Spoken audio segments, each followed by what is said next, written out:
Customer experience software AskNicely has just completed a $32 million Series B as it launches its Frontline success platform. To take us through it, we're joined now by founder Aaron Ward. Aaron, congratulations on the raise. Tell us more about AskNicely. Yeah, g'day, hello. Thanks very much. Yeah, it's an exciting day for us. So AskNicely makes customer experience software for service businesses, and we help them make every customer experience awesome. The whole philosophy of AskNicely is built on the belief of catching people doing things right. And how we do that is we put a mobile app on the phone of all the frontline employees that are responsible for serving the customer, and that delivers them real-time feedback from those customers and recognition for getting it right, and then coaching to help them improve on a daily basis.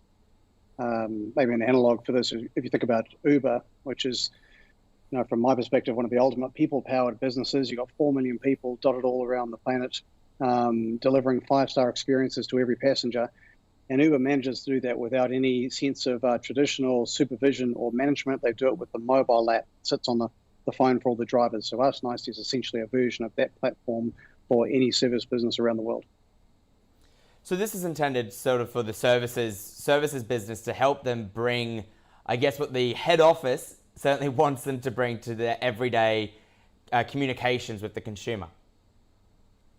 Yeah, that's right. I mean, if you think about how businesses have traditionally been managed, it's always a top-down sort of motion. You've got people that are sitting in a boardroom getting strokey beardy about dots on PowerPoint charts, and then they come up with their strategies and decrees, and then they filter those down through layers of management and just hope that the front line is going to get that message and turn up each day, focused and motivated to help serve the customer. I guess what we've found is that that approach doesn't work. The message gets diluted, and there's no way that in a post-COVID world that supervisors and managers can stay in contact with all of their frontline employees. So this is where technology needs to come in and save the day. And again, if we look at businesses like Uber and Airbnb, there we see the models of how you can put technology to good use to really help serve the frontline worker and help make them successful. Now, of course, you guys are already sort of across 3 different markets. You have an office in Amsterdam, Auckland, and Amsterdam, Auckland, and Portland. Why were those markets chosen to have your offices? Yes, the business was originally born in New Zealand, but from day one for us, this has always been about a global market opportunity. And we looked around the world and said, well, what are the most service-centric cities that we can find? We wanted to recruit people that really understood what it meant to overcommit on the experience for every customer. And in Portland, Oregon, for example, there's a city that I've found, unlike any other in the world, where people pour a level of love and craftsmanship into every experience. So for us, being able to put an office here and recruit people that serve our customers from the office in Portland, which is where I am here at the moment, that's a form of competitive advantage for us. And then when we looked into Europe as a market where we were winning a lot of customers, it made sense for us to look at Amsterdam, which to us is a very similar sort of city that really understands the value of experience. And of course, now with the plans, you've got that money in your pocket.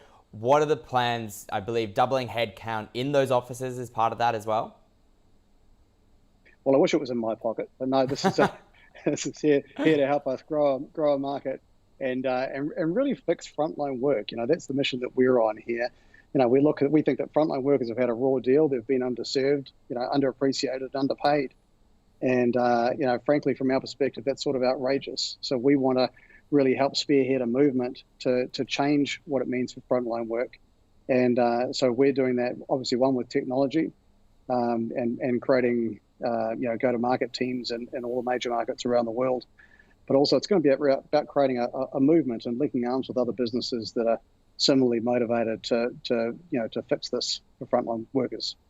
I guess as well to that point, Aaron, how has COVID as a pandemic been either a hindrance or sort of a blessing in disguise? Because I think it's certainly turned the attention on frontline workers in terms of, the people that are stacking the shelves, the people that are driving us, the people that are doing all these consumer-facing roles that really do drive economies.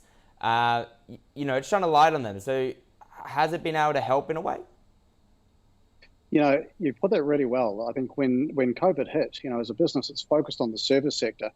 we had to look quite hard at our own business and say, look, is this the market that we want to chase after, given that the majority of our customers and our prospects are essentially closing their doors to try and get through the pandemic. And our view was that this is an opportunity to double down on. And I think that if you look back over the past 2 years, we've all built a new level of appreciation for frontline workers and what they do for us day by day. Now, these people have literally risked their lives so that we're able to get the services that we need to be able to continue living life well.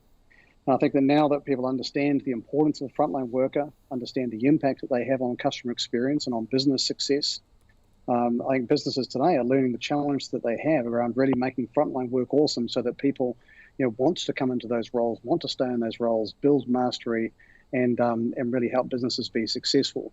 So for us, this is it's a new strategic imperative that all service businesses have around the world.